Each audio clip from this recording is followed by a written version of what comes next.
7 katao ang patay habang 6 ang sugatan ng araruhi ng isang 10-wheeler truck ang nakaparadang mga sasakyan at bahay sa Makilala, Cotabato. Yan ang ulat ni Jaira Mundez ng PTV Davao.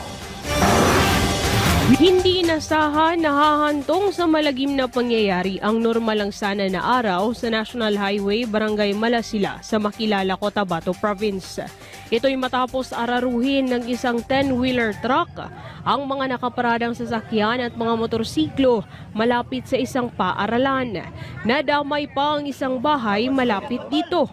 Nangyari ito pasado alas 7 ng umaga nitong Miyerkules, Disyembre 5. Kinumpirma ng Municipal Disaster Risk Reduction and Management Office o MDRRMO Makilala na nasa 7 ang namatay habang 6 naman ang sugatan.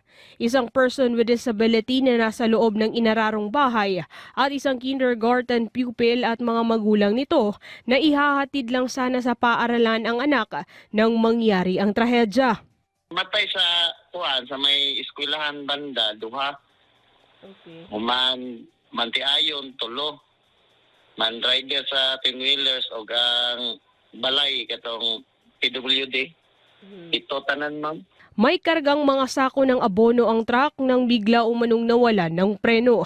Sa lakas ng impact ay namatay din ang driver ng truck na si Leopoldo Ibanez habang nakaligtas naman ang pahinante nito.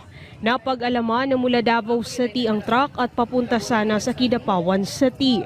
Ang kuan nyo dato ma'am, gato yung tagiyatong sakyanan. Mao gito manubag. Ay mangno lang nako sila mag-amping lang yun ta. Ano na di yun matagna ning kuan.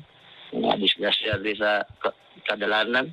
Nasa kustodiya ng otoridad ang pahinante ng truck habang dinala sa ospital ang mga sugatan sa trahedya. Mula rito sa PTV Davao, Jaira Mundez, Alice para sa Pambansang TV sa Bagong Pilipinas.